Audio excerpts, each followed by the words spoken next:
excited to welcome our speaker today, Ricardo León. He is the Executive Director of the Metro West Community Development Organization, where he leads a team of community development practitioners offering a suite of services to 3 Cleveland Near West neighborhoods, which include Stockyard, Clark-Fulton, and Brooklyn Center. He earned a Bachelor's of Arts in Economics from Baldwin-Wallace University and a Master of Science in Urban Studies with a concentration in Economic Development from the Maxine Goodman Levin College of Urban Affairs at Cleveland State University. He set out to pursue a career in business consulting, but ultimately came back to a community focus and took a job with Metro West, which led to him stepping into the role as executive director. He inspires those around him through his passion and dedication to his community. Not only is he leading a collaborative transformation through his role at Metro West, but he also gives back through service on the Front Steps Housing and Services Board of Directors, the Metro Health Foundation Board of Directors, Hispanics in Philanthropy Lideras Fellowship, the 2019 cohort, and Cleveland Neighborhood Progress's Placemaking Advisory Committee. We are so happy to have Ricardo join us today, and I'm going to turn it over to him. Hey everybody, good afternoon. Happy to be here. Thank you all for giving me the opportunity. So I figured what I would do is spend maybe about 10 minutes or so kind of letting you all working through a presentation that we actually gave for our planned commencement a few months back that kind of outlines the engagement process, the team, all the work that we've done, and it kind of lays out what the forward vision for the plan is.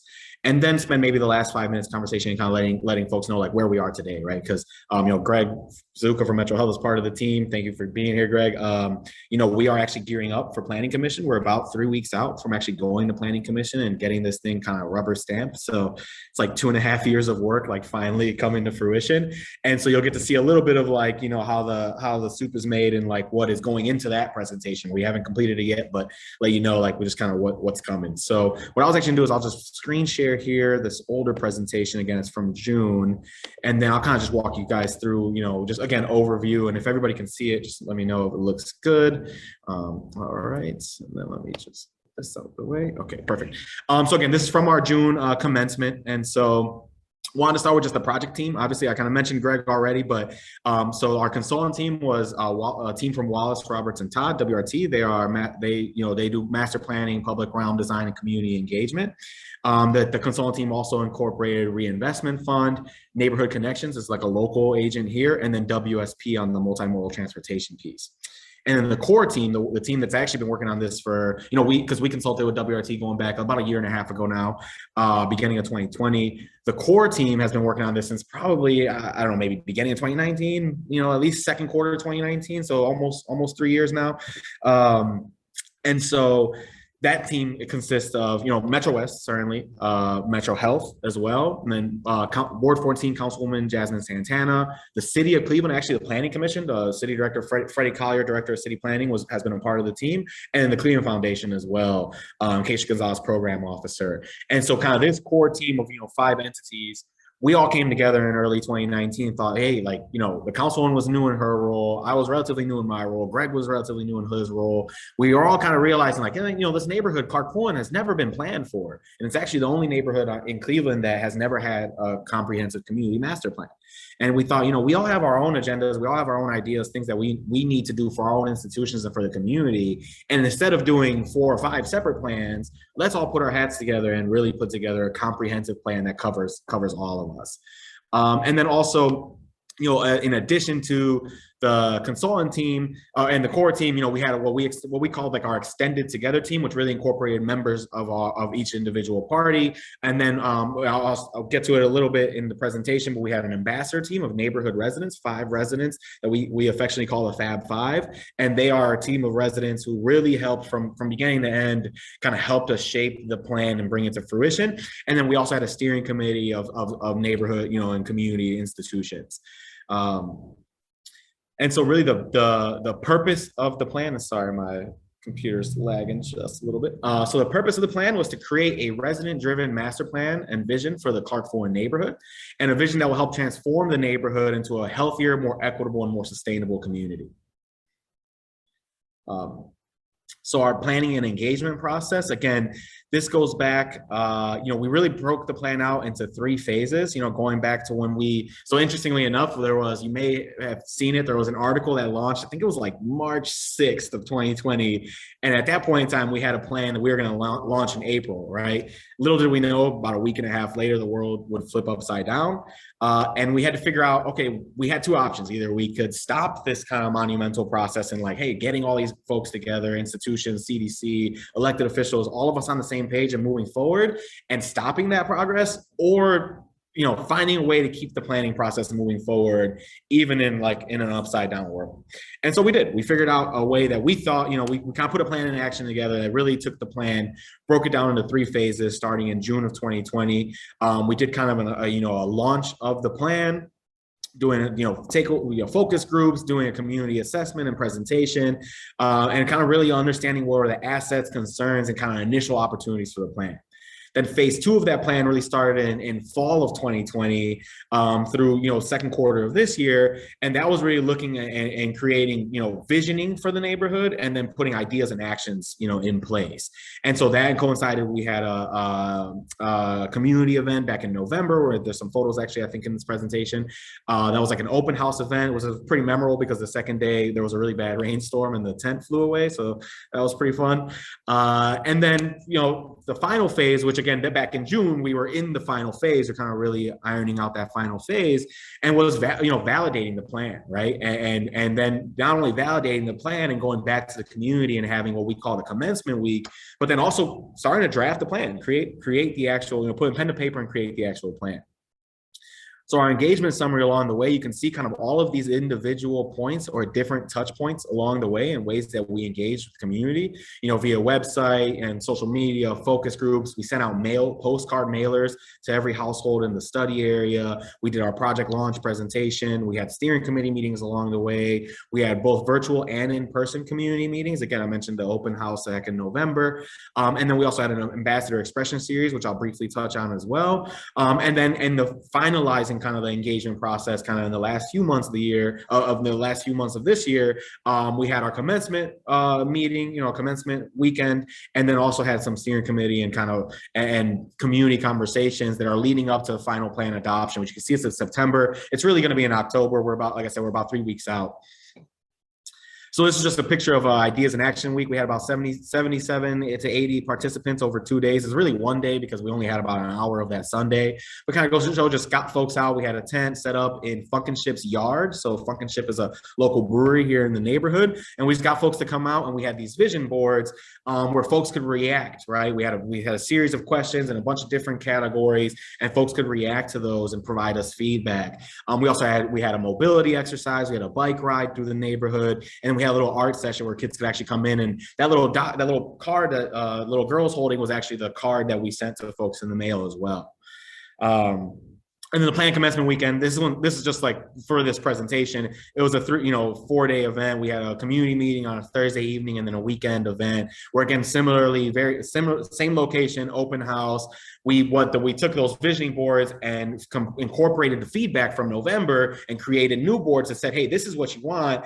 Did we hit the nail on the head, or are we still off, right? So we gave opportunity for folks to re-engage with us to make sure that we internalized their feedback properly and that we fully understood what they wanted, and then gave them an opportunity to engage back with us on that. Again, had a mobility exercise, had a bike ride. Was actually really cool. We had the scooters, like the Lime scooters that folks could ride around the neighborhood for free. And it kind of gave an insight to wow, our infrastructure really needs help, right? So it's just different ways to get folks engaging with the community. And again, leading all up to plan adoption. So really quickly want to touch on our ambassadors. I mentioned the Fab Five. So these are our Clark-Fulton community ambassadors: Rodney, Rhonda, Ebony, Jomadi, and Julie, all neighborhood residents. They are residents of both Clark-Fulton, but then extending into our service area, Stockyard and Brooklyn Center. And they're all active in their own respect, right? They're block club leaders, they lead faith-based groups. They're just amazing people. Ebony runs this awesome community garden. And they worked with us through the process of the plan in helping us kind of make sure that the plan was grounded in resident feedback, right? Every step of the way. And so early on, we kind of helped train them. We created a 7-process training that helped train them on like planning, right? Because when we talk about planning and master planning particularly, there's just a lot of terminology and language and things that like just your average person in the neighborhood probably doesn't know. And so we kind of gave the opportunity to really bring them up to speed on what planning is. And then after they were able to learn all that process, we kind of let them loose and figure out what they wanted to do, right? And so they created an ambassador expression series. We had four events throughout the process, and the focus was on change and inclusion, particularly race, equity, and safety. Displacement and aging in place, right? Gentrification is a concern, but also are our legacy residents, what we call our legacy shareholders, are they going to be able to stay in this community as the neighborhood changes? Food access was another one of the main topics, right? And food access, and then tangentially access to green space as well. And then finally, actually at our commencement, so there was a series of these online workshops, and then our commencement weekend, we actually had those workshops in person. So then just shifting gears a little bit and just the history of the plan itself, kind of the focus of the plan was looking at, Clark-Fulton today. It's like, what did it look like yesterday? What does it look like today? And what's the plan for tomorrow, right? The neighborhood is incredibly diverse. We have about just shy of 13,000 residents. Median household incomes around 28,000, so relatively low. 40% of our residents live below the poverty line.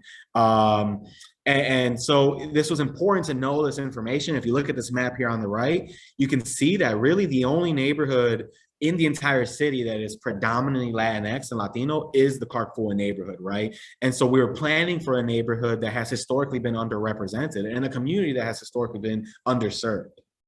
And we knew that going in, and we knew that was going to present some challenges. So moving on here, the vision of the plan. So the vision of the plan is like our vision statement is Clark-Fulton is a community that is safe, unique, and welcomes diversity and multicultural expression. We enjoy the fragrance and color of our art, our food, and our festivals. We treat everyone with respect, regardless of their race, age, and heritage. We love and support our local businesses. We make sure all of our community members have resources and opportunities to build wealth and age in place. We are a healthy community that's active with access to quality open space, amenities, and services, and we empower people to be at the forefront of all of our decision making. And so that's the vision statement for the plan, right? Like this was the idea on like, this is what we want to create. And so just wanted to provide kind of the framework. There were some guiding principles for the plan, which were equity and well-being, togetherness, inclusivity and connectivity, identity and expression, and resiliency and sustainability. And then the idea was that we would create some forward moves, which I'll touch on each of those. And then there'll be an implementation matrix that looks at kind of really now, soon, and later, right? So there are some basic stuff that we can do now in the short term that require limited resources. There are some progressive stuff that maybe in the shorter term or near term can happen, but we'll need resources, we'll need collaboration. And then there are transformational things that we know are probably 3 to 5, maybe longer years out, but will really create large scale impact in the community.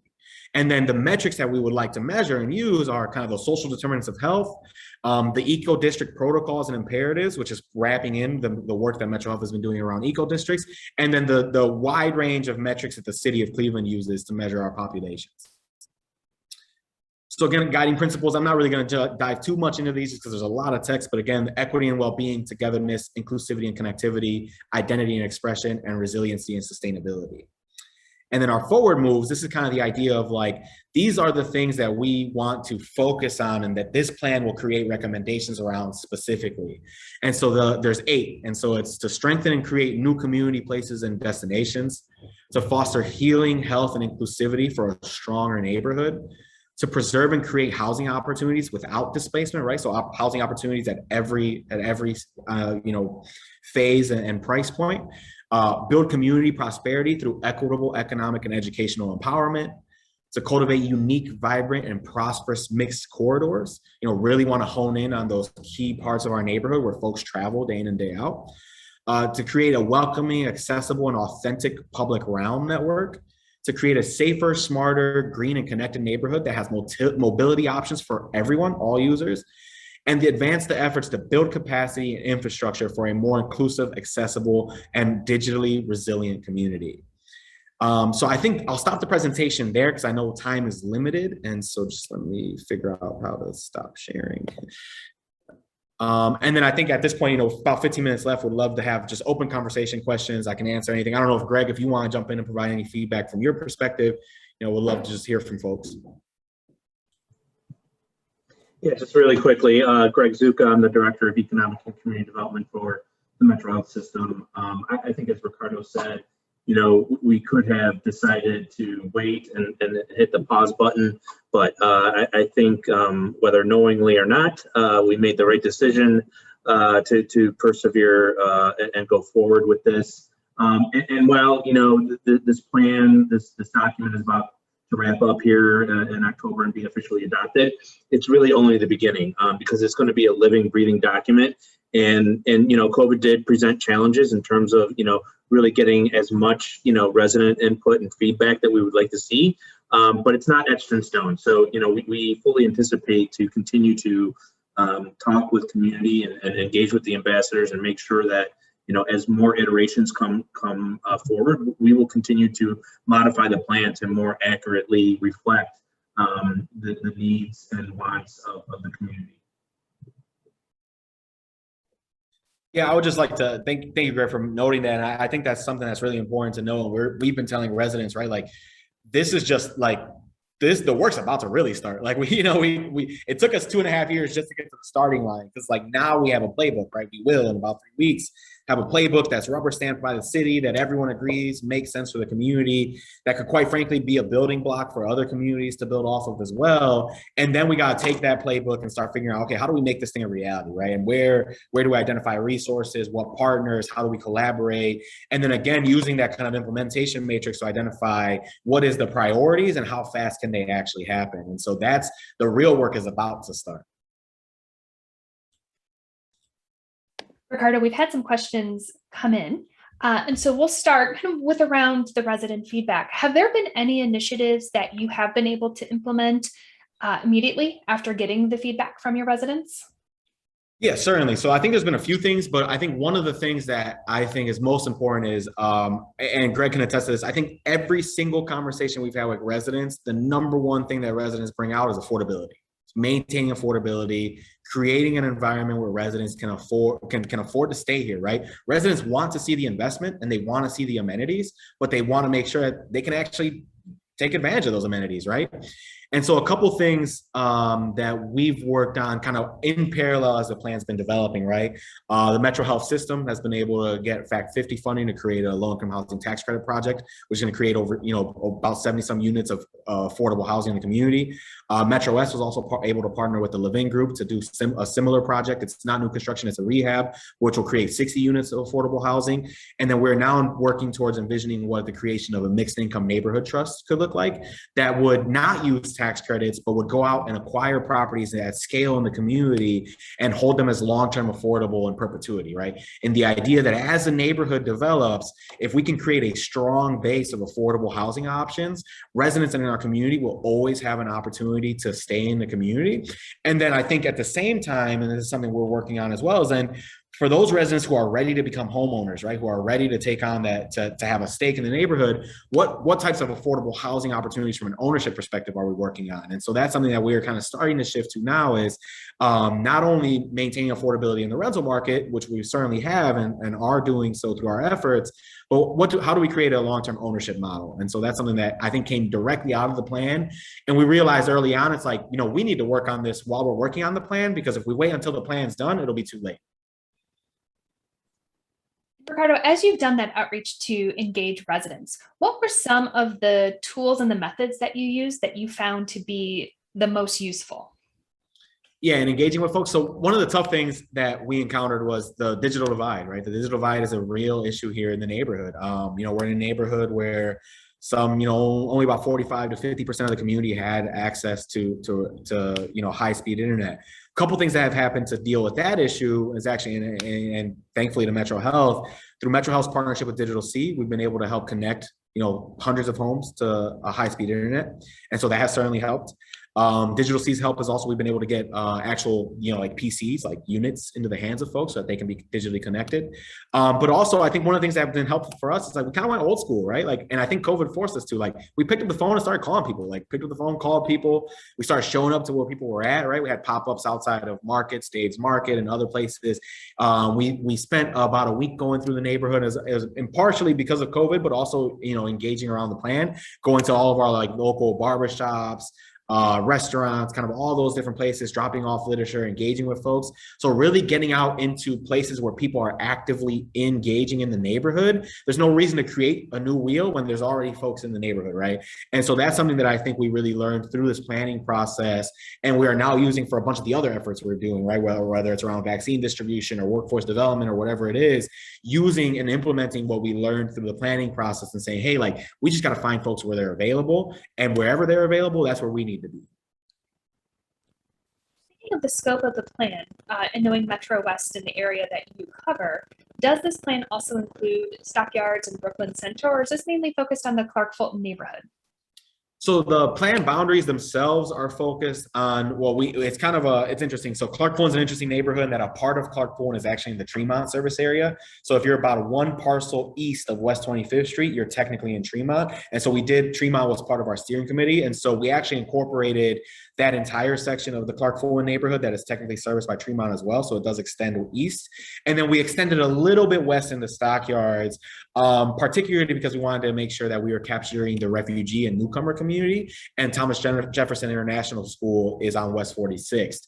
However, even though the plan boundaries in theory are only in that kind of Clark-Fulton neighborhood, we were intentional in engaging with folks in Brooklyn Center and Stockyards, and we intentionally found ambassadors from those communities as well. Because the reality is, and I can say this as a lifelong resident, most of the residents of our community don't think in terms of I'm in Clark-Fulton versus I'm in Stockyards versus I'm in Brooklyn Center, right? To them, this neighborhood, if you live on West 52nd, your lived experience for someone who lives on West 33rd is almost identical. It doesn't really matter to them.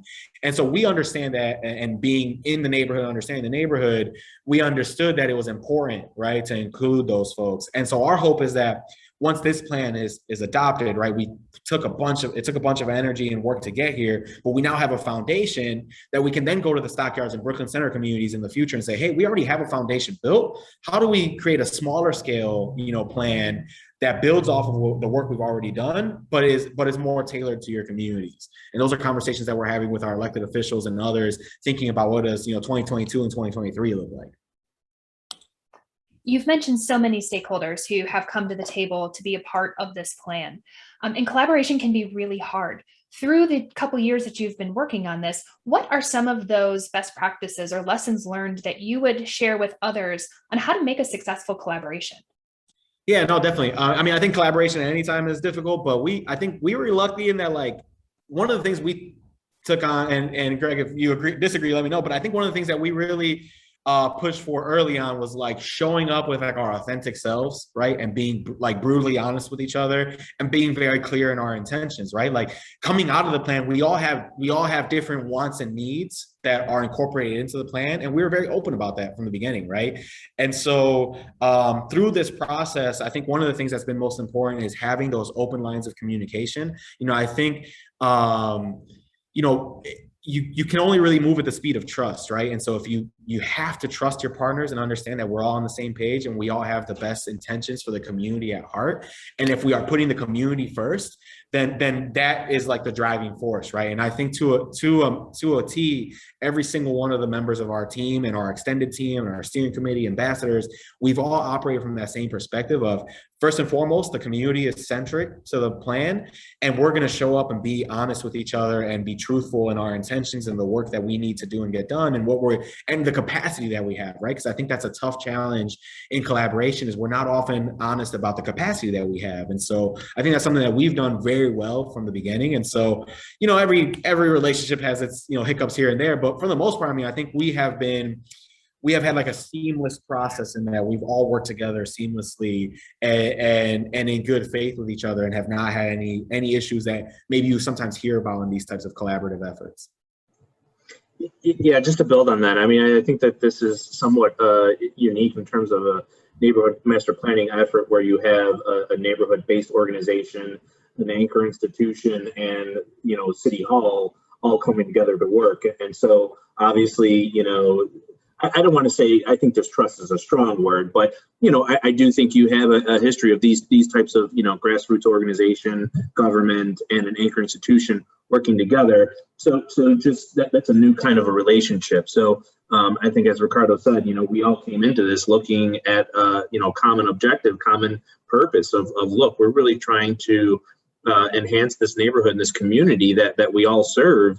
We all have a very much vested interest in helping the people that live there. So I think, you know, keeping that as our North Star helped us to overcome some of those maybe issues of misperception of what the intent of somebody was, and just, you know, sticking true to that, I think really helped this relationship, you know, really succeed and you know, continuing to succeed and as we look to implement the plan.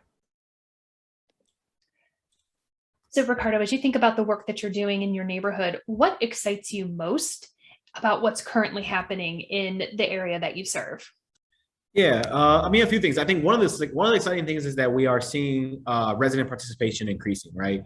We're in a neighborhood, typically in underserved neighborhoods, right? Neighborhoods that have historically not had representation. Residents often feel like their voice doesn't matter, and so they don't show up. They don't show up to stuff. They don't show up because they don't think it matters, because they don't think anyone's going to listen to them, right?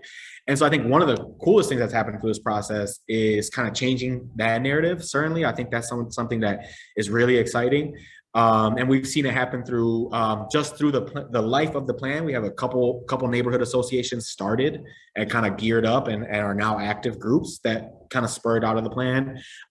We've seen more residents participate in the political environment, right? That's something that historically has been lacking in our community. And we've had more residents. It's interesting. We're like, for Metro West specifically, like, we're hiring right now, and we have several residents who are applying for jobs, right? Like, residents are now like, want to be involved, and that's really cool. So I think that's one of the most exciting things.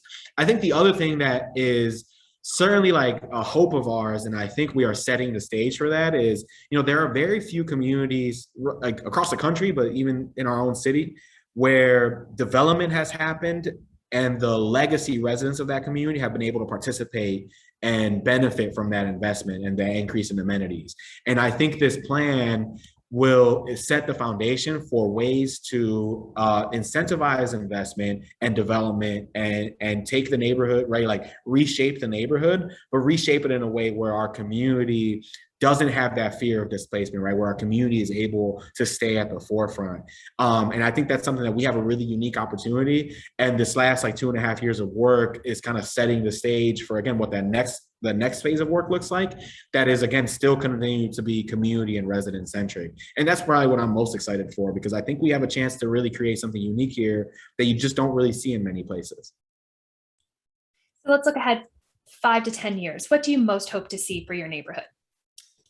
A couple things. I mean, I think I would love to see a neighborhood where you have access to green space, right? Where anyone in our community can walk 10, 15 minutes and get to a quality park. A neighborhood where vacancy and blight and abandonment is no longer a serious issue, right? Where we have created infill housing, we have empowered residents to become homeowners and have a stake in ownership, and a community where our business community and our commercial corridors are reflective of the community that lives in the neighborhood, right? The residents of our community. You know, I'd love for folks in our neighborhood to be prideful in their neighborhood and feel like they are genuinely a part of the future, right? And a part of the investment that's happening. And that's what I think this plan could do. I think this plan is laying the foundation for that to happen, you know, 5, 10 years from now. We have time for one last question. For those who may not be as familiar with the Clark-Fulton neighborhood, what is a hidden gem that they have to see if they visit, when they visit? There's a few. So most of them are going to be food centric. So a couple, Half Moon Bakery on West 25th Street, across the street from Metro Health. Amazing place. If you haven't had a chance to check it out, please do. But we also have Guanaquitas Pupuseria on West 25th Street. We have 3 Puerto Rican owned like bakeries and, delis that are in the neighborhood. And then a hidden gem that I think a lot of folks don't realize in our neighborhood is Bruno's. It's actually an Italian restaurant that's been in the neighborhood about 20 years, amazing sit down place. So I think, one thing is like, we talk about this at our office, like we work hard, but we eat really well. So like, one of the best things the neighborhood has is just a bunch of food options. And so any given day you could come to the office and there's, donuts from the bakery, or there's antipasta from Bruno's from the night before. And so that's, I think, if you're in the neighborhood, definitely, please check out the food places. And then I think another one that's actually really cool that just recently opened, and I think folks will really check out, is the Pivot Center. So CMA, Cleveland Museum of Art, opened up their West Side location at the Pivot Center on West 25th, just north of the hospital. And so I think that is a really cool place. And then in a few years, you'll be able to go down to, oh yeah, thank you, Greg, for Roberto Clemente. I was saying in a few years, you'll be able to go down to 25th to the hospital, and you'll be in an amazing park, right? That's sitting right in the heart of the neighborhood. And so while we're currently envisioning what that looks like, and the folks from Metro Health are leading that initiative, a few years from now, it's going to be a drastically different place when we think about green space and access to green space. Well, Ricardo, thank you so much for sharing your work and your passion for the community with us. We're so excited to see the plan enter into its next phase. And we encourage everyone to check out Clark-Fulton and the work of Metro West. And Greg, thanks so much for jumping in and sharing your